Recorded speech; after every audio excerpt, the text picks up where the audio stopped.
오늘 3일 기도회를 맞이해서 하나님의 성전에서 그리고 온라인 통해서 예배하는 우리 모든 성도님들을 주님의 이름으로 환영합니다. 오늘은 제 식과를 연구합니다. 제목이 무언가요? 예술과 과학 교육입니다. 특별히 12월 5일 안식일은 일몰이 오후 5시 13분입니다. 점점 해가 짧아지는 모습을 볼 수가 있습니다. 해가 지기 전까지 하나님을 묵상하시고 또 하나님과 함께 살아가게 되기를 소망합니다. 기억절 한번 봉독해 볼까요? 기억절 한번 읽어보겠습니다. 시작. 하늘이 하나님의 영광을 선포하고 궁창이 그의 손으로 하신 일을 나타내는 도다.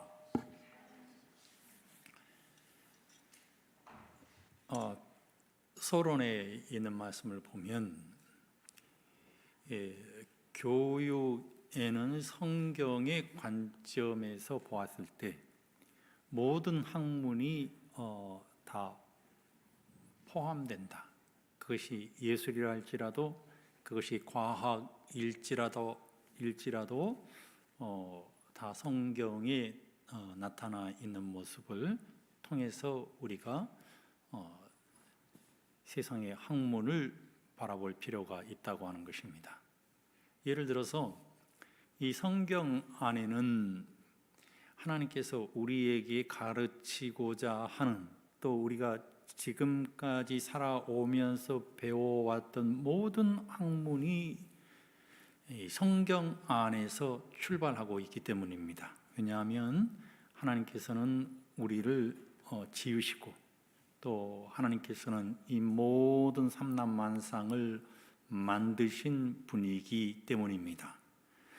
자, 그래서 이번 주에 우리는 어떻게 기독교의 관점에서 예술과 교육을 가르쳐야 하는지, 그리고 그것이 어떻게 이 세상 역사를 통해서 오류들로 나타나 있는가를 우리가 공부하게 되는 것입니다. 첫째 날은 제목이 하나님만이 이렇게 기록되어 있습니다. 참 좋은 제목입니다. 하나님만이 창세로부터 그의 보이지 아니하는 것들 곧 그의 영원하신 능력과 신성이 그가 만드신 만물에 분명히 보여 알려졌나니 그러므로 그들이 핑계하지 못할지니라. 하나님의 능력과 하나님의 신성이 만물을 통해서 드러났다, 이렇게 얘기를 합니다. 그러면서 교과의 저자는 하나님의 창조 세계의 모든 곳에는 살아계신 하나님의 증거가 있다. 여러분, 무엇을 보면 하나님이 살아계신 것 같습니까? 특별히 이 교과의 서에는 이런 내용이 나오죠. 사람의 임신 기간을 예로 들어보자. 생물학에 따르면 태아의 생명은 수정된 난소로부터 발생해서 9개월을 채울 때까지 성장한다.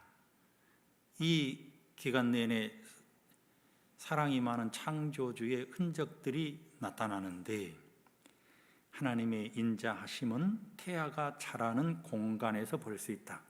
그곳에는 엄마의 안정적인 심장박동이 들린다. 태아가 커지면 산모의 복부도 함께 커진다.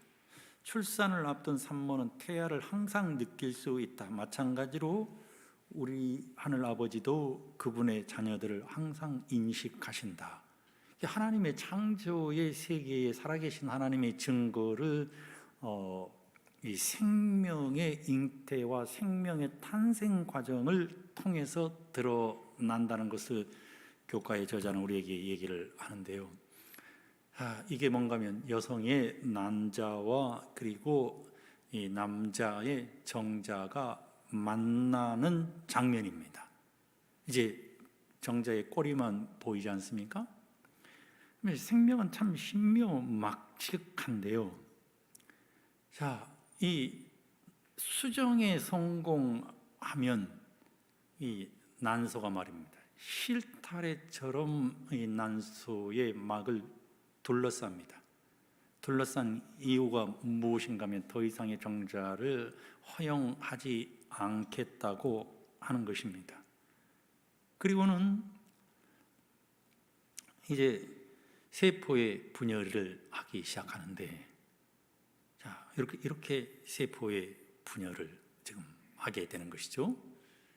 자, 3주가 되고 그 다음에 4주가 되었습니다. 한 달이 된 것이죠. 세포 분열이 상당히 원활하게 일어나는 장면을 우리가 봅니다.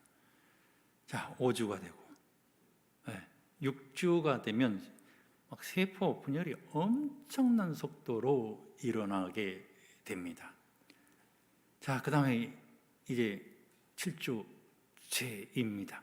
7주째가 되면 이 세포막을 뚫고 그 난자의 그 막 있지 않습니까? 그걸 뚫고 나와서 더 활발한 이 세포의 분열을 하면서 6주가 되면 이렇게 태아의 모습이 형성되어지고 11주가 되면 사람의 모습이 보입니까? 사람의 모습이 이제 보이는 것이죠. 손도 보이고 발도 보이고 그 다음에 뭐도 보입니까? 장기도 보이고 눈도 보이지 않습니까? 그리고 이제 4개월이 되어지면 정말 이 양수에 둘러싸여 있는 이 태아의 모습이 지금 태어난 아이들의 모습과 거의 흡사합니다. 6개월 되면 손가락도 빨고요. 네. 지금 이 8개월 된 아이는 이 남자 아이죠. 그래서 이 생명의 잉태 과정이 얼마나 신비로운지 모르는 것입니다. 네. 아이가 엄마로부터 모든 이 영양분을 취하지만 사실은 엄마의 유전자를 받지만은 엄마의 뱃속에서 엄마의 진동을 이 아이도 느끼고 또 엄마도 아이의 진동을 서로 느끼면서 강력한 유대 관계를 형성하는 것처럼 하나님께서도 우리를 이와 같은 사랑으로 돌보고 위로하고 우리에게 생명을 시여하신다는 것입니다. 여러분, 우리가 잘 알고 있는 것처럼 하나님께서는 이 여자가 해산하는 그 고통이 얼마나 큰 것인가를 우리 여기 계신 여집사님들은 다 아실 것입니다. 요즘은 무통분만도 나왔지만 말입니다. 그게 얼만큼 큰가면요, 이 골반뼈가 이골이 됩니다. 그 좁은 산도를 아이의 머리가 밀고 나와야 하기 때문에 도무지 나올 수가 없어요. 그래서 골반뼈가 이골이 돼가지고 이 산도를 넓혀 주어야만 나오는 것입니다. 생명의 탄생이 이처럼 힘들다고 하는 것이죠. 예수님의 십자가의 고통과 비견되는 것입니다. 그리스도의 십자가의 고통이 있었기 때문에 우리가 새로운 생명을 얻을 수 있게 된 것입니다. 그래서 로마서 1장에서는 이렇게 얘기를 합니다. 로마서 1장에는 20절에 특별히 창세로부터 그의 보이지 아니하는 것들 곧 그의 영원하신 능력과 신성이 그가 만드신 만물에 분명히 보여 알려졌나니 그러므로 그들이 핑계하지 못할지니라.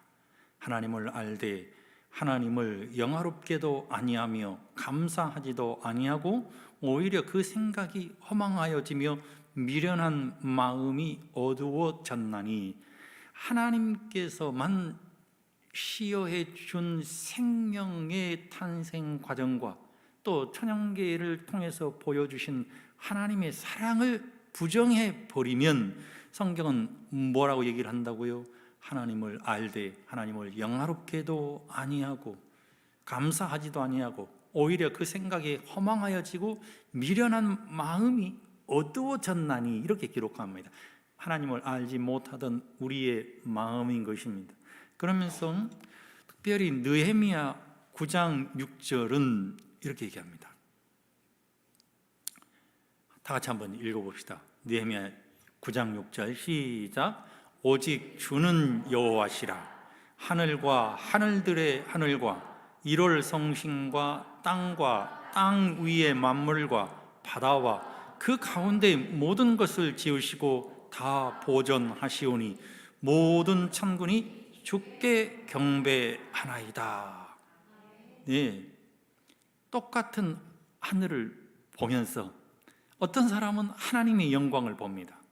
이야, 대기권, 그리고 성층권, 그 다음에 성층권 너머의 3층 하늘을 바라보는 사람들이 있는가 하면, 반대로 어떤 사람들은 아니야, 저건 진화된 거야.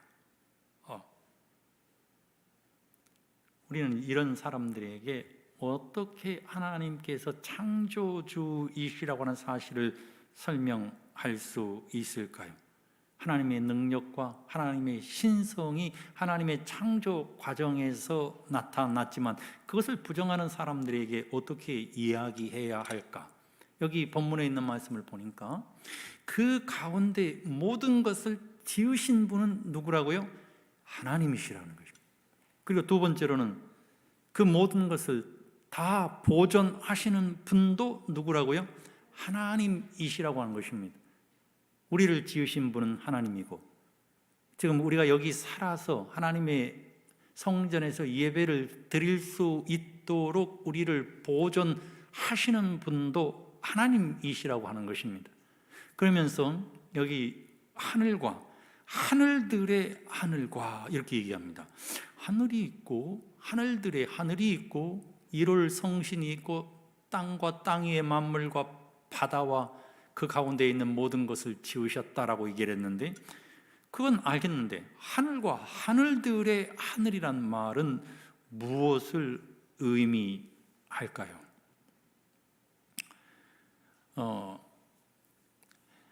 창세기 1장에 1절에 있는 말씀을 보면 태초에 하나님이 천지를 뭐 하시니라? 창조하시니라. 뭘 창조했어요? 천지를 창조했어요. 그거를 풀어보면 하늘과 땅을 창조하셨다는 말이죠. 자, 땅은 알겠는데 이 하늘은 어떤 의미로 언어적으로 쓰였는가 하면 복수로 쓰여졌다고 하는 것입니다. 그러니까 하늘들과 땅을 창조하셨다는 의미인 것입니다.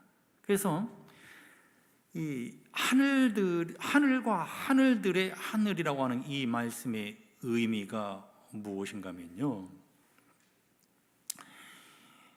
이 은하계 우주에는 태양과 같은 스스로 빛을 내는 항성이 무려 몇 개가 있는가 하면 1000억 개가 있다고 합니다. 항성이 몇 개가 있다고요? 1000억 개가 있어요. 그런데 또 이 우주 내에는 이 은하계와 같은 우주가 또다시 1000억 개가 있는 것입니다. 몇 개가 있다고요? 1000억 개가 있어요. 이러한 우주 하나하나를 뭐라고 얘기하는가 하면 소우주라고 그래요. 소우주. 그런데 이 또 소우주가 몇 개가 있는가 하면 1000억 개가 있는 거예요. 몇 개가 있다고요? 소우주가 계산이 안 되는 거예요. 그러니까 쉽게 말하면 1000억 개가 있어요. 그러면 이 1000억 개를 하나로 다 묶으면 뭔가 하면 대우주라고 그래요. 대우주. 소우주가 아니라 대우주라고 하는 것입니다. 근데 또 이 대우주 안에 산재에 있는 또 소우주가 있다고 하는 것입니다. 그래서 이거를 뭐라고 얘기를 한가 하면, 우리가 한 번쯤은 다 들어봤던 이야기예요. 그게 뭔가 하면 은하단입니다. 은하단. 그런데 이 대우주의 크기가 100억 광년입니다. 100억 광년. 뭐 우리 숫자로는 뭐 상상할 수도 없는 것입니다.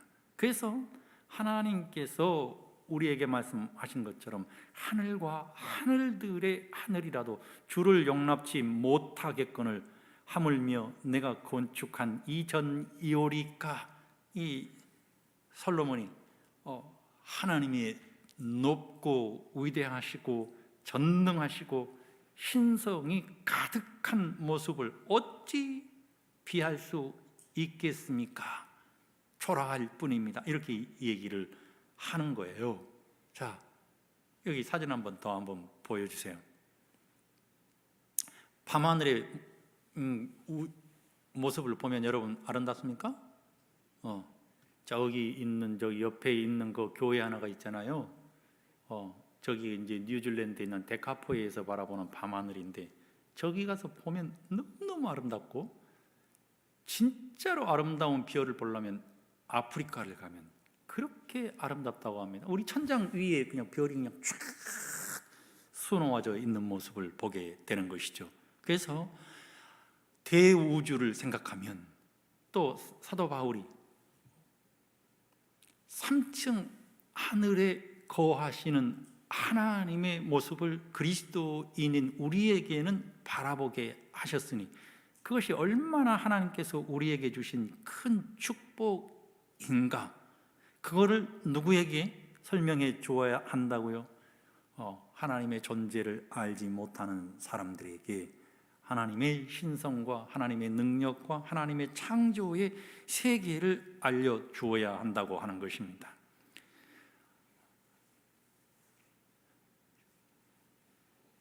여기 제가 교과 해설집들을 여러 군데를 참고를 해서 보니까, 지금 모습은 여러분 보시는 이 물고기가 지금 어디에 지금 있는 것 같습니까? 물 속에 있는 것 같죠? 근데 그 물 위에는 지금 뭐가 덮여 있는 것 같아요? 얼음이 덮여 있는 것 같죠? 정확하게 보셨습니다. 근데 어떻게 물고기들이 얼음 밑에서 동태로 변하지 않고 계속해서 헤엄을 치고 먹이사슬 활동을 할 수 있느냐, 이 말인 것입니다. 물의 비중은요, 4도가 되면 가장 무겁다고 그래요. 그러니까 물의 비중이 4도가 되면 무거우니까, 무거운 건 어떻게 되는 거예요? 밑으로 가라앉게 된 것입니다. 그러면 이 학자들이 놀라운 발견을 했는데, 컵도요, 물을 탁 부어놓으면 컵 밑에는 4도랍니다. 4도예요. 그러니까 물의 비중이 높으니까 그 4도일 때 가장 무거우니까 쫙 가라앉아가지고 물 깊은 곳에 이 온도는 몇 도가 유지되는 거예요? 무거운 데까지 내려간 데는 4도가 유지가 되는 거예요. 4도가 안 되면 어떻게 되겠습니까? 가벼우니까 어떻게 돼요? 2로 올라가서 어는 것입니다. 네. 그래서 아주 얕은 웅덩이는 다 얼어버리지만 어느 정도 깊이에 있는 웅덩이는 4도를 형성하고 있기 때문에 물고기들이 헤엄치며 살아갈 수 있다고 하는 것입니다. 하나님의 놀라운 이 자연의 섭리입니까? 그럼 북극과 남극에 있는 물고기들은 어떻게 될까요?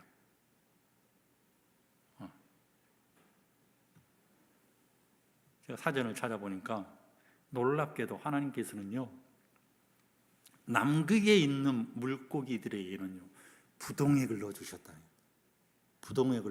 그래요. 놀라운 일입니까? 네.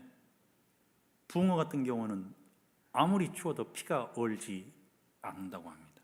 이게 뭔가 하면 하나님께서 우리에게 보여주시는 창조의 신비인 것입니다. 그래서 영감의 교훈에는 이렇게 얘기합니다. 자, 다 같이 한번 읽어봅시다. 시작. 모든 참 과학은 물질 세계에서 하나님의 솜씨를 설명하는 데 불과하다. 과학의 연구는 다만 하나님의 지혜와 능력에 대한 새로운 증거를 제시할 뿐이다. 자연의 책과 기록된 말씀들이 올바로 이해되면 하나님께서 그것을 통하여 역사하시는 지혜롭고 자비로운 법칙들을 가르쳐 주므로 우리로 하여금 하나님을 잘 알 수 있게 한다. 아멘입니까? 네. 인류가 아무리 위대한 발견을 한다 할지라도 그것은 하나님의 영역 안에서 발견이란 그 말씀인 것입니다. 자, 이제 둘째 날로 한번 가볼까요? 거룩함의 아름다움. 한번 읽어봅시다. 시작. 오 거룩함의 아름다움으로 주께 경배할지어다. 온 땅이여 그분 앞에서 두려워할지어다. 시편 96편 9절에 있는 말씀입니다. 자, 여기 교가의 저자가 이런 질문을 우리에게 던졌습니다. 우리는 거룩함의 아름다움이란 개념을 어떻게 이해하는가? 그리스도인에게 이것은 어떤 의미인가? 우리가 예술 또는 그것과 관련된 아름다움에 대해서 가르칠 때 어떤 영향을 미치는가? 이 말씀의 의미가 무엇일까요? 거룩함의 아름다움은 세속적인 아름다움과 대비되는 것입니다. 하나님이 창조하시고 또 하나님이 우리의 마음에 정결함을 주시고 우리 마음에 감동을 주시는 아름다움이 거룩함의 아름다움인 것입니다. 다시 말하면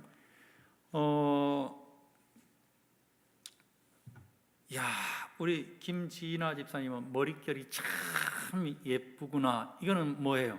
그냥 아름다움이야. 그런데 우리 집사님은 아름다운 음성으로 하나님을 찬양하고 하나님 앞에 영광을 돌려. 이건 무슨 아름다움이에요? 거룩함의 아름다움이에요. 와, 우리 수석 여집사님은 웃는 모습이 너무 아름답다. 그냥 아름다움이에요. 그런데 그 손길로 수많은 성도들을 먹이고 또 수많은 성도들을 위로하는 것은 어떤 아름다움이에요? 거룩함의 아름다움이라고 하는 것입니다. 그래서 종로의 계단 85페이지에서는 이렇게 얘기합니다. 하나님은 그분의 자녀들로 하여금 자신이 지은 만물을 감상하며 또한 우리가 사는 이 땅을 단장하여 주신 그분의 단순하고 은한 미를 즐기기를 원하신다.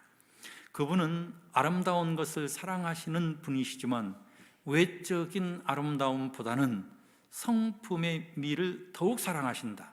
그분은 꽃이 은은하고 우아한 것처럼 우리가 깨끗하고 단순한 성품을 기르시기를 원하신다라고 기록하고 있는 것입니다. 다른 말로 말하면 외적인 아름다움을 추구하는 것도 중요하지만 그보다는 내적으로 더 아름다워지기 위해서 훨씬 더 많은 노력을 해야 한다고 하는 것입니다. 그것이 바로 우리가 신의 성품에 참여하는 자가 되고 신의 아들이 되는 놀라운 은혜라는 사실을 우리 모든 성도님들이 깨닫게 되시기를 소망합니다. 창세기 3장에는요 6절에 여자가 그 나무를 본즉 먹음직도 하고 보암직도 하고 지혜롭게 할 만큼 탐스럽기도 한 나무인지라 여자가 그 열매를 따먹고 자기와 함께 있는 남편에게도 주매 그도 먹은지라. 잠언 6장 25절 내 마음에 그의 아름다움을 탐하지 말며 그 눈꺼풀에 홀리지 말라. 고운 것도 거짓되고 아름다운 것도 헛되니 오직 여호와를 경외하는 여자는 칭찬을 받을 것이라. 이렇게 기록하고 있습니다. 다시 말하면 외적인 아름다움보다는 내적인 하나님의 성품에 도달하기 위한 거룩한 아름다움을 추구하는 신앙의 삶을 살아가는 것이 재림 성도로서의 정체성을 확립하는 것이다. 이렇게 생각해 볼 수가 있는 것입니다. 그 여자가 나무를 보니까 먹고 싶고 보고 싶고 또 지혜롭게 할 만큼 탐스러웠어요. 이런 마음을 주신 분은 누굴까요? 하나님이 그걸 주셨다고 하는 것입니다. 근데 이것이 아주 좋은 선택으로 이어졌다면 그러니까 끝까지 하나님의 성품에 참여한 자가 될 수 있었지만은 세속적인 것을 바라봄으로 인해서 아담과 하와가 하나님의 곁을 떠날 수밖에 없었다고 하는 것입니다. 하나님을 떠나니까 생명이 떠나는 것입니다. 하나님을 떠나면 생명이 떠나가는 거예요. 내가 하나님을 멀리하면 내 생명이 떠나가게 되고 나는 그 결과로 사망에 이를 수밖에 없는 것이죠. 우리가 창세기 3장 6절 이하로 있는 말씀을 보면 하나님을 떠나감으로 생명이 떠나가는 장면들이 나타나기 시작하는데 나뭇잎이 시들기 시작하고 대기의 신선함이 아름다움이 훼손되기 시작한 것입니다. 그럼에도 불구하고 하나님께서는요, 이 세상을 너무너무 사랑하시기 때문에 또 하나님의 백성인 우리를 너무너무 사랑하시기 때문에 천연계가 계속해서 아름다움을 유지할 수 있도록 만들어 주신 것입니다. 그러므로 우리가 오늘 소지에서 보았던 것처럼 하늘의 아름다운 모습을 쳐다볼 때, 야, 저 하늘 너머의 하늘, 그곳에 하나님이 계시지. 주님 다시 오실 재림의 그날을 우리는 기다리고 있지. 이런 마음을 가져야 한다고 하는 것이죠. 또 천연계의 아름다움을 통해서 이 아름다운 꽃은 하나님께서 창조하신 창조물이라고 하는 사실을 통해서 우리가 하나님과 점점 가까이 닮아가려고 노력하는 마음의 감동을 누리는 그리스도인이 되어야 한다고 하는 것입니다. 자, 셋째 날은 이제 오류의 전문가들입니다. 첫째 날과 둘째 날을 이제 지나서 셋째 날 화요일 소재에서는 오류의 전문가들 이렇게 얘기합니다. 어떤 오류가 여기에 있었을까? 자, 기억잘 한번 읽어봅시다. 시작. 부하려 하는 자들은 시험과 올무와 여러 가지 어리석고 해로운 욕심에 떨어지나니 곧 사람으로 파멸과 멸망에 빠지게 하는 것이라. 돈을 사랑함이 일만하게 뿌리가 되나니 이것을 탐내는 자들은 미혹을 받아 믿음에서 떠나 많은 근심으로써 자기를 찔렀도다. 이렇게 얘기를 합니다. 자, 오류의 전문가들, 교가의 저자가 이렇게 얘기합니다. 교가의 저자가 약 2000년 동안 세상에서 가장 똑똑한 사람들, 우리 교회에서는 누가 제일 똑똑합니까? 저 안 똑똑합니다. 즉 전문가들은 지구가 우주의 중심에서 움직이지 않고 고정되어 있으며 모든 별과 행성들이 그 주위로 온을 그리며 돈다고 생각했다. 누가요? 세상에서 제일 똑똑한 사람들이 그랬다고 하는 것입니다.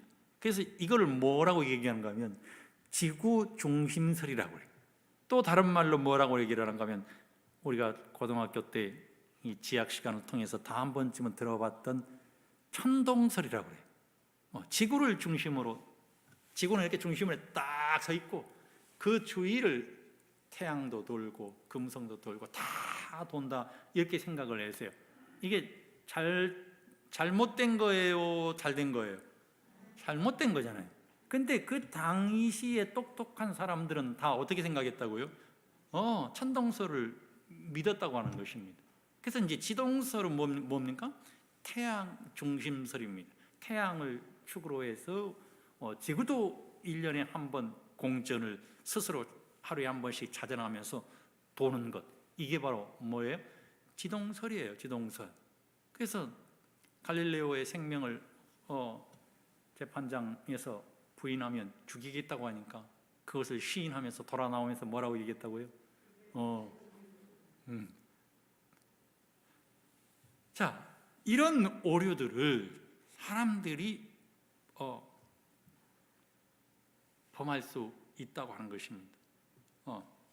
그래서 우주는 빅뱅 이론, 다시 빅뱅은 뭔가 하면 폭발하는 거예요. 폭발해서 이 탄생하면서 이 계속해서 이렇게 생명의 이 진화가 이루어졌다, 이렇게 얘기를 합니다. 또 무신론도 역시 오류죠. 또 우리가 흔히 알 수 있는 오류들은 성경에 또 가장 큰 오류는 뭡니까? 영혼은 불멸하다고 하는 오류도 있고, 안식일이라는 주의를 거룩히 지켜야 한다고 하는 오류도 있고, 수많은 오류들이 있는데 그 오류가 진짜인 것처럼 생각한다고 하는 것입니다. 그러면 그리스도인인 우리는, 특별히 재림 성도인 우리는 무엇에 근거해서 올바른 진리 안에 서야 하겠는가? 우리 교회의 기본교리 28쪽에서는 이렇게 얘기합니다.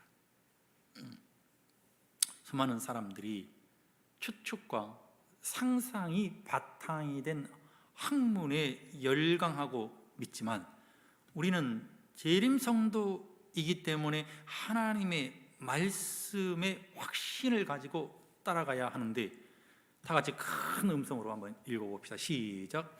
우리는 신학적 콘크리트 안에 굳어버린 신조들의 진술인 신경의 역할을 하도록 본소를 저술하지는 않았습니다. 재림교회는 오직 하나의 신경밖에 없습니다. 성경, 오직 성경만이 우리의 신경입니다. 이렇게 얘기합니다. 뭐가 우리의 신경이라고요? 성경, 성경만이 우리의 신경입니다. 그러면 세상 사람들은 재림교회는 성경이 두 권 아니에요, 이렇게 얘기를 합니다. 우리 교회 성경이 두 권입니까? 예언의 신이 성경이라고 얘기하는 사람들이 많이 있어요. 여러분, 절대로 그런 우를 범해서는 안 됩니다. 예언의 신은 우리가 성경을 좀 더 잘 이해할 수 있도록 도와주는 자습서입니다. 한 개의 신경밖에 없습니다. 이 사실을 우리 모든 성도들이 기억하게 되시기를 바랍니다. 그래서 모든 예술과 모든 과학과 모든 인문학의 기초가 성경이라고 하는 사실을 깨달으시고, 성경을 통해서 말씀의 확신을 확립함으로 예수님 안에 서야 한다고 하는 것이죠. 자, 어리석음과 지혜입니다. 이번에는 어리석음과 지혜. 여호와를 경외하는 것이, 다 같이 시작. 여호와를 경외하는 것이 지식의 근본이거늘 미련한 자는 지혜와 훈계를 멸시하느니라. 자, 교과의 저자가 이렇게 써놨습니다. 예술과 과학 분야의 학생들은 그들의 재능을 활용하여 지식을 습득하며 그들의 학업에서 탁월성을 추구한다. 이런 분야의 교사들도 마찬가지이다. 우리는 지식과 재능 때문에 예술적인 천재성을 발휘하여 과학적인 돌파구를 찾을 수 있다. 그러나 기독교의 관점에서 예술과 과학의 지식이 옳고 그름, 성과 악, 진리와 오류를 아는 지식을 내포하지 않는다면 무슨 의미란 말인가? 예를 들어 뛰어난 기교와 재능을 가졌다고 반드시 도덕적이고 옳은 삶을 사는 것이 아니라는 사실을 알고 싶다면 세상에서 가장 위대한 예술가로 인정받는 이들의 삶에 대해 조금만 읽어보면 된다. 자, 그러면서 한 사람을 교과서에서는 소개를 하고 있는데요. 그 사람이 누군가 하면 프리츠 하버라고 하는 사람입니다. 대량 살상용 생화학 무기 제조에 가담한 과학자들도 고등교육을 받고 지능이 탁월했다. 하지만 그들이 이룬 업적의 결과는 무엇인가? 앞서 언급했듯이 지식 자체는 필연적으로 선이라고 할 수 없다. 이렇게 얘기를 합니다. 그러면서 이 프리츠 하버, 이 사람 정말 유명한 사람이죠. 질소 비료를 만들었습니다. 질소 비료를 만들어가지고 질소 비료를 통해서 식량이 대량 생산됨으로 인해서 굶어 죽는 사람들이 없도록 만든 위대한 장본인이 누군가 하면 프리츠 하버예요. 근데 이 사람은 유태인이었습니다. 그런데 이 사람이 2차 대전 때 나치를 추종해서 10분 만에 6,000명의 사상자를 낼 수 있는 화학 무기를 제조했어요. 그의 아내인 클라라 하버는 남편의 행보를 반대하다가 끝내 자살을 선택합니다. 또한 하버가 개발한 독가스는 유태인 수용소에 끌려간 그의 친척과 지인들을 죽이는 엄청난 이 무기가 되어버리는 것입니다. 자, 이 말씀의 의미는 무엇이겠습니까? 우리가 과학을, 또 우리가 어떤 학문을 할 때 반드시 생각해야 하는 것이 있는데, 그것은 우리가 하나님의 성품을 닮아가는 데 사용되어져야 하고, 성품이 아름다운 말입니다. 아까 우리가 공부했던 거룩함의 아름다움을 추구하는 데 사용되어야 하고, 두 번째로는 생명을 반드시 연관시켜야 한다고 하는 것입니다. 과학이 생명과 연관되어야 하는 것입니다. 생명을 그리스도 예수 안에서 얻게 될 때 이루어지는 이 새로운 피조물들의 과학이 되어야 한다고 하는 것입니다. 그래서 절대로 어리석은 사람이 되어서는 안 된다고 하는 것입니다. 자, 인간의 지혜는 어리석음에 불과한 영감의 교훈입니다. 다 같이 읽어봅시다. 가리 법은 계절 1권 43쪽입니다. 다 같이 시작. 사람이 자기 스스로 매우 지혜로운 줄로 생각하고 감히 하나님의 말씀을 비평하려 할 때 하나님께서는 그의 지혜를 매우 어리석은 것으로 간주하실 것이다. 사람은 많이 배울수록 모든 것을 더 많이 배워야 한다는 것을 느끼게 될 것이다. 따라서 그가 제일 처음으로 배워야 할 교훈은 가르침을 받으려는 간절한 마음을 품는 일이다. 아멘. 인간의 지혜는 한낱 어리석을 뿐이고 우리는 하나님의 생명을 추구하는 하나님의 백성들이기 때문에 성경을 통해서 하나님의 사랑을 느끼고 또 하나님의 은혜를 깨닫는 백성이 되어야 한다고 하는 것입니다. 이제 마지막 소지입니다. 여호와께서 욥에게 대답을 하셨어요. 욥기 38장 2절 다 같이 큰 음성으로 한번 읽어봅시다. 이제 자, 시작. 무지한 말로 생각을 어둡게 하는 자가 누구냐? 자, 이 말씀의 배경은 무엇인가면요, 욥기 38장 1절로 8절에 좀 재미있는 내용이니까 다 같이 한번 읽어보십시다. 잘 보이실지는 모르겠는데요. 그때에 여호와께서 폭풍우 가운데서 욥에게 말씀하여 이르시되 무지한 일 말로 생각을 어둡게 하는 자가 누구냐? 다 같이 한번 읽어보세요. 너는 대장부처럼 허리를 묶고 내가 내게 묻는 것을 대답할지니라. 내가 땅에 기초를 놓을 때에 내가 어디 있었느냐? 내가 깨달아 알았거든 말할지니라. 누가 그것의 도량법을 정하였는지, 누가 그 줄을 그것에 위에 띄었는지 내가 아느냐? 그것의 주추는 무엇 위에 세웠으며 그 모퉁이돌을 누가 놓았느냐? 그때 새벽별들이 기뻐 노래하며 하나님의 아들들이 다 기뻐 소리를 질렀느니라. 바다가 그 모태에서 터져 나올 때에 문으로 그것을 거둔 자가 누구냐 이 말이에요. 그래서 이 욥의 질문에 너는 지식적으로 한계가 있다고 하는 것입니다. 네가 아느냐? 너 보았어? 너 있었어? 이 말이야. 그러니까 우리가 지금까지 일요일 안식일 소지에서부터 목요일 소지까지 연구한 모든 것들이 인간의 학문의 근간을 바탕으로 해서 연구되어졌다 할지라도 이게 마지막 소지에서는 뭐라고 얘기해요? 네가 아느냐? 보았느냐? 있었느냐?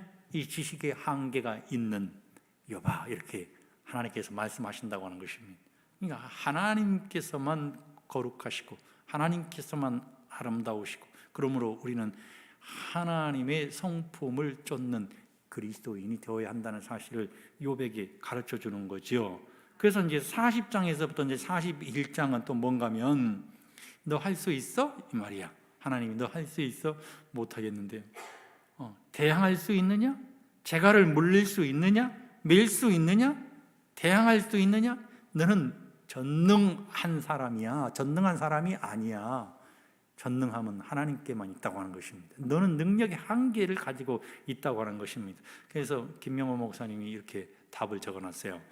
여호와 하나님께서 땅을 창조하실 때 욥은 없었다.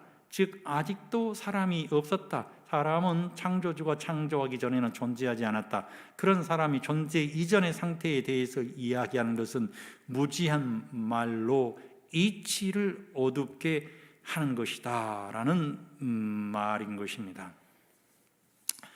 자, 수많은 사람들은 수십억 년 전에 우연히 먼지가 생겼고 아메바가 생겼고 땅이 생겼다는 것을 이야기합니다. 그런데 그걸 과학적으로 증명할 수 있습니까? 너 보았어? 네가 할 수 있어? 그걸 대항할 수 있어? 잴 수 있어? 이 말인 것입니다. 그러니까 가장 근본적인 문제로 올라가면 오늘날 자연과학이 말하는 비과학적이라는 말은 똑같이 적용할 수밖에 없는 것입니다. 먼지, 땅, 아메바 이런 것이 우연히 생겼다는 것은 오늘날 과학자들의 추측이지 과학적으로 증명된 것은 아니라고 하는 것입니다. 그래서 성경은 우리에게 뭐라고 말씀하고 있습니까? 아까 우리가 공부했잖아요. 하늘과 하늘들, 하늘과 하늘들의 하늘들 이렇게 공부했잖아요. 일월성신 말씀하시면서 하나님께서는 자기를 표현하시기를 여호와라 이렇게 말씀하셨거든요. 여호와는 스스로 있는 자라는 의미 아니겠습니까? 가장 합리적이고 가장 과학적이라는 말씀인 것입니다. 과학적으로 설명할 수 없는 우연히 시초라고 주장하는 것보다 절대적으로 과학적이다는 의미인 것입니다. 왜냐하면 하나님의 이름이 여호와예요. 스스로 계신 분이 다 만드셨기 때문인 것입니다. 저는 오늘 교과를 마치면서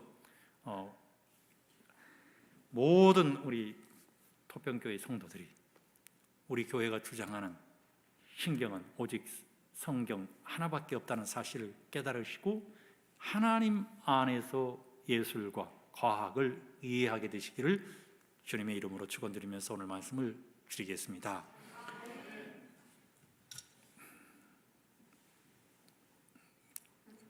하나님의 지혜를